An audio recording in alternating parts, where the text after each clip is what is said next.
Hello जय हिंद दोस्तों। और आप लोग कैसे हैं? मैं उम्मीद करता हूं कि आप लोग ठीक होंगे। कल से आपका बिहार स्टेट का आपका एग्ज़ाम स्टार्ट हो गया है, यानी कि कल से आपका बिहार स्टेट पेपर फर्स्ट का जो है एग्ज़ाम कंटिन्यू हो जाएगा। और इसमें क्या है, आपको कौन सा एडमिट कार्ड में क्या क्या लेके जाना है, एडमिट कार्ड आपका कलर रहेगा कि ब्लैक एंड व्हाइट रहेगा, और साथ ही साथ क्या क्या चीज़ इंपॉर्टेंट पॉइंट है उसको डिस्कस करेंगे। और इसका जो पासिंग नंबर यानी कितने 150 नंबर का पेपर है, इसमें कितना नंबर लाना है, पासिंग हो जाएगा अदर स्टेट और बिहार के बच्चों के लिए, हर एक चीज़ को हम लोग स्टेप बाय स्टेप डिस्कस करेंगे। और एक आपका लास्ट पॉइंट था और काफ़ी लोग परेशान थे कि क्या आपका एग्जाम कैंसिल होगा या पोस्टपोन होगा, तो इसके बारे में डिस्कस किया जाएगा।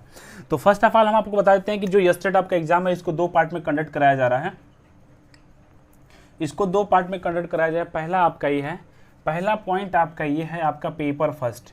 ये पेपर फर्स्ट 9-10 के लिए होता है, और पेपर सेकंड जो मेरे भाई होता है वो 11-12 के लिए होता है। पेपर फर्स्ट का जो है एग्जाम डेट कंफर्म हो गया है, आपका 18 मई से 29 मई तक आपका एग्जाम कराया जाएगा, ठीक है ना। 18 मई से 29 मई तक एग्जाम कराया जाएगा। पेपर फर्स्ट का एडमिट कार्ड भी डाउनलोड हो गया है। अब एडमिट कार्ड के साथ साथ आपको क्या चीज़ ध्यान देना है, क्या क्या चीज़ ले जाना है, उस चीज़ को हम लोग समझ लेते हैं। तो पहले ये बात है कि जो आपका एडमिट कार्ड रहेगा, पहला पॉइंट हम आपको बताते हैं, जो आपका एडमिट कार्ड रहेगा वो आपका कलर एडमिट कार्ड रहेगा, ठीक है ना। कलर एडमिट कार्ड रहेगा। आपको क्या करना है, पहला पॉइंट है जो आपका एडमिट कार्ड जो है मेरे भाई, ये आपको कम से कम 3 एडमिट कार्ड आप लोग प्रिंट करा लीजिएगा, क्योंकि एक एडमिट कार्ड आपका जमा हो जाएगा और 1 या 2 आपके पास रहेगा, क्योंकि जब इसका रिजल्ट आता है तो समय ये काफ़ी इंपॉर्टेंट होता है। जैसा कि एप्लीकेशन नंबर बार बार बिहार जो स्टेट एग्जाम कंडक्ट कराता है उसने कहा था कि आप लोग डम्मी एडमिट कार्ड डाउनलोड कर लीजिए। बहुत से लोगों का क्या है, एप्लीकेशन नंबर नहीं, इस चीज़ को लोग ध्यान नहीं दिए थे, तो जिसका एप्लीकेशन नंबर नहीं था उसका एडमिट कार्ड डाउनलोड नहीं हो रहा था। अभी फॉरवर्ड करने का भी ऑप्शन नहीं आया है। तो हम आपको बता देते हैं, पहला पॉइंट आपका क्या है कि एडमिट कार्ड आपके पास 3 ले लीजिएगा, 3 कॉपी ले लीजिएगा इसका, जिसमें से क्या है आपकी 2 कलर और 1 ब्लैक एंड व्हाइट भी लेंगे तो चलेगा, लेकिन आप 2 कलर ले लीजिएगा, कंपलसरी है, क्योंकि उसका जो बार कोड होता है उससे स्कैन किया जाता है, और जब आपका कलर रहता है तो स्कैन करने में कोई प्रॉब्लम नहीं होती है। तो आपके पास क्या है, 3 एडमिट कार्ड होना चाहिए। एक आपका एडमिट कार्ड वहाँ जमा हो जाएगा, बाकी 2 आपके पास ही रहेगा। दूसरा पॉइंट आपका ये है मेरे भाई कि ओरिजिनल आई डी में आप क्या ले जा सकते हैं। ओरिजिनल आई डी में आप क्या ले जा सकते हैं, ओरिजिनल आई डी में देखिए, ओरिजिनल आई डी में क्या है, आपको आप आधार कार्ड ले लीजिएगा, पैन कार्ड ले लीजिएगा, ड्राइविंग लाइसेंस ले लीजिए, तीनों में से कोई भी आपके पास हो। स्पेशली आप आधार कार्ड ही ले लीजिएगा, ओरिजिनल आईडी आपको लेके जाना है, ठीक है ना। तो ये पॉइंट भी आपका क्लियर हो गया। नेक्स्ट पॉइंट है फोटो कितना लेके जाना है। फोटो जो है आपका, फोटो कितना लेके जाना है, और फोटो वही फोटो होना चाहिए जब आप फॉर्म फिल किए होंगे, तो जो फोटो उसमें लगा होगा वही फोटो आपके पास होना चाहिए, और 3 कलर फोटो आपके पास होना चाहिए। यानी कि एक फोटो तो आपका वहाँ पे एडमिट कार्ड पे ही चिपका दिया जाएगा, और 2 क्या है, 2 आपके पास रहेगा, ठीक है। तो ये चीज़ें हैं। उसके बाद से क्या, चौथा पॉइंट आपका ये है। चौथे पॉइंट डिस्कस कर लेते हैं कि जितने भी स्टूडेंट पेपर देने जाएंगे वो क्या है कि स्लीपर में जाएंगे, क्योंकि इंस्ट्रक्शन में साफ साफ लिखा है कि जूता अलाउ नहीं है। अगर आप जूता पहन के जाते हैं तो फिर उसको बाहर निकलवा दिया जाएगा, और शर्ट, फुल शर्ट जो होता है उसको भी अलाउ नहीं किया उन्होंने, ठीक है ना। और आपके साथ साथ बेल्ट भी अलाउ नहीं है। तो इस चीज़ को ध्यान दीजिएगा कि आप जूता पहन के ही मत जाइएगा, स्लीपर या सैंडल पहन के चले जाइएगा। ये लड़के लड़की सबके लिए कंपलसरी है, ठीक है ना। तो ये आपका चौथा पॉइंट है। 5वां पॉइंट है, आप लोग पेन ले लीजिएगा, क्योंकि जैसा कि आपको पता है कि एग्जाम जो है सीबीटी ऑनलाइन मोड में एग्जाम है, तो आपके पास 1 या 2 पेन होना चाहिए वहाँ पे सॉल्व करने के लिए। इंस्ट्रक्शन में लिखा है, ठीक है। बाकी जो चीज़ इंस्ट्रक्शन में लिखा है आप वहाँ पे आएंगे तो आपको मिलेगा नहीं। जितने फीमेल कैटेगरी है उनको हम बता दे रहे हैं, उनके हाथ में जो है मेहंदी नहीं लगा होना चाहिए, क्योंकि अगर मेहंदी लगा होगा तो फिर आपको बायोमेट्रिक नहीं काम करेगा, तो फिर आप पेपर नहीं दे पाएंगे। अगर आपका बायोमेट्रिक नहीं काम करेगा तो फिर आप पेपर नहीं दे पाएंगी। और नेल पॉलिश भी नहीं लगाना, इस चीज़ को भी ध्यान दीजिएगा, ठीक है ना। तो बाकी मेहंदी हाथ में नहीं लगाना चाहिए, नेल पॉलिश में लगाना चाहिए, और कोई स्याही भी नहीं लगाना चाहिए, क्योंकि वहाँ पे क्या है कि बायोमेट्रिक में अगर थोड़ा सा भी प्रॉब्लम होगा तो आपको बाहर कर दीजिएगा। वो 1% भी नहीं सोचेंगे आप कहाँ से आए हैं कहाँ से नहीं आए, ठीक है। तो इस चीज़ को आप लोग ध्यान दीजिएगा। नेक्स्ट पॉइंट है भाई पासिंग मार्क। पासिंग मार्क के लिए बहुत से कंफ्यूजन आप लोग का है कि पासिंग मार्क कितना नंबर होता है अदर स्टेट का। हर इस पॉइंट को हम क्लियर कर देना चाहते हैं। पासिंग मार्क में बहुत कंफ्यूजन है आप लोग का, ठीक है। पासिंग मार्क देखिए, पहला हम आपको डिस्कस कर लेते हैं जनरल में कौन कौन आता है ये हम बता देते हैं आपको। पहला पॉइंट है आपका जनरल। इस जनरल में कौन कौन आएगा मैं आपको बता देना चाहता हूँ। देखिए, जनरल में जितने भी मेल कैटेगरी है, जनरल में बिहार के जितने भी मेल कैटेगरी है जनरल के लिए, देखिए वहाँ पे क्या है कि जनरल फीमेल का अलग कटा बनता है, और अलग फीमेल का पूरा अलग कटा भी बनता है। तो यहाँ पे जनरल का मतलब क्या हो गया, जनरल का मतलब ये हो गया कि EWS और जनरल वहाँ के जनरल, बिहार के ईडब्ल्यूएस और जनरल और अदर स्टेट के जनरल को कितना परसेंट लाना है? 75%, 50% लाना है। यानी कि टोटल नंबर कितना है मेरे भाई? टोटल आपका पेपर है 150 नंबर का, तो 150 का अगर हम 50% निकालेंगे तो आपको 75 नंबर लाना कंपलसरी है। 75 नंबर से अगर आप 74.5 नंबर लाते हैं तो आप डिस्क्वालीफाई मान जाएंगे, आपको एसटेट का सर्टिफिकेट नहीं मिलेगा। पहला पॉइंट ये है कि ये किसके लिए लागू है? ये सिर्फ जनरल मेल ईडब्ल्यूएस बिहार के लिए और अदर स्टेट जनरल मेल के लिए, ठीक है ना। यानी कि general mail other state general mail EWS Bihar के लिए 50% लाना कंपलसरी, यानी कि 75 नंबर से अगर आपका कम होगा तो आप फेल हो जाएंगे। ये सिर्फ मेल कैटेगरी और ईडब्ल्यूएस जनरल अदर स्टेट के लिए भी है। दूसरा पॉइंट आपका ये है कि देखिए ओबीसी जो होता है, ओबीसी को 2 पार्ट में डिवाइड किया गया है। बिहार में जो ओबीसी होता है उसको 2 पार्ट में डिवाइड किया गया है। पहला पार्ट आपका ये होता है, पहला पार्ट होता है बीसी सेकेंड और एक होता है बीसी फर्स्ट। एक होता है बीसी फर्स्ट, एक होता है बीसी सेकेंड। और बीसी फर्स्ट को ही हम ईबीसी बोलते हैं। बीसी फर्स्ट को ही हम क्या बोलते हैं मेरे भाई?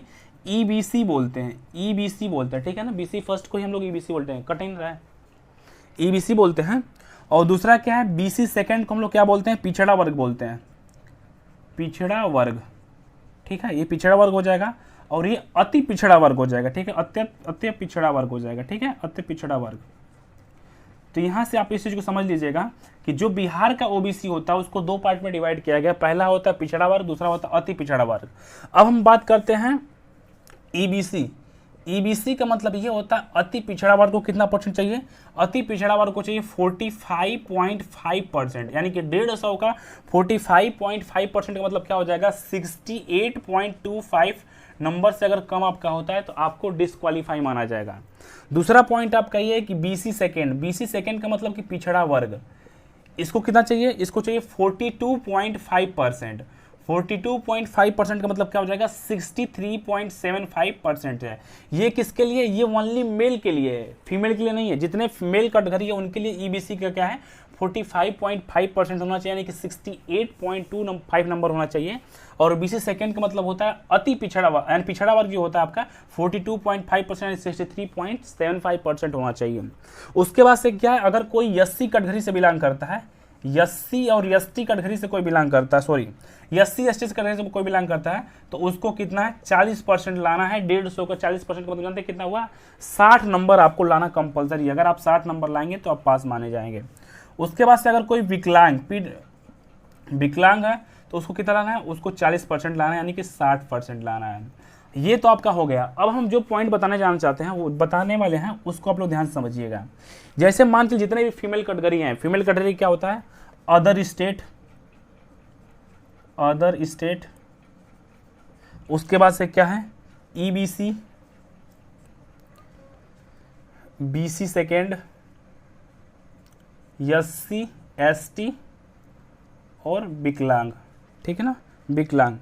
देखिए जितने भी फीमेल कैटेगरी हैं अगर वो जनरल में भी आती हैं, बीसी ईबीसी में आती हैं, एससी एसटी में आती हैं या अदर स्टेट में आती हैं, तो उनको कितना परसेंट लाना है? उनको 150 का 40% लाना है। 40% का मतलब क्या होगा? 60 नंबर अगर आप लाएंगी तो 60 नंबर लाने के बाद से आपको पास माना जाएगा, यानी 60 नंबर से कम रहेगा तो आपको फेल माना जाएगा, ठीक है ना।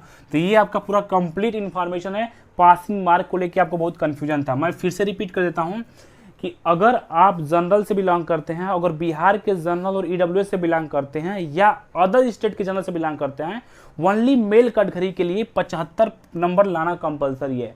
फीमेल कैटेगरी के लिए अगर आप अदर स्टेट से फीमेल कैटेगरी बिलोंग करते हो या बिहार के से अदर स्टेट फीमेल, मतलब बिहार जो है ईबीसी, बीसी, एससी एसटी और पीएच या जनरल का फीमेल कैटेगरी बिलोंग करते हैं, तो आपको 40% यानी कि 150 का 40%, 60 नंबर अगर आप लाएंगे तो आप पास माने जाएंगे। इससे कम लाएंगे तो आप फेल माने जाएंगे, ठीक है ना। ये नियम दोनों लोग के लिए लागू है, या तो बिहार का फीमेल हो या तो अदर स्टेट का फीमेल हो, दोनों लोग के लिए ये नियम लागू है। बाकी हमने बता दिया कि ईबीसी के लिए 68.25 नंबर रहेगा, बीसी सेकेंड के लिए 63.75 नंबर रहेगा और एससी एसटी के लिए 40% यानी कि 60 नंबर आपको लाना कंपलसरी है।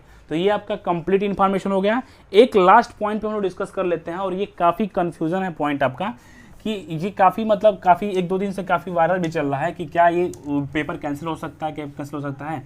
मैं आपको एक चीज़ कंफर्म कर देना चाहता हूँ कि जो एग्ज़ाम कैंसिल की बात चल रही है, एग्ज़ाम कैंसिल की जो बात चल रही है, इसमें क्या है कि जो बनारस का दैनिक जागरण है और प्रयागराज के जो दैनिक जागरण है, इन्होंने कहा है कि 20 और 25 मई को क्या है, पांचवा, 20 मई और 25 मई को क्या है, बिहार और यूपी दोनों में क्या है, पांचवा चरण का चुनाव है, ठीक है ना।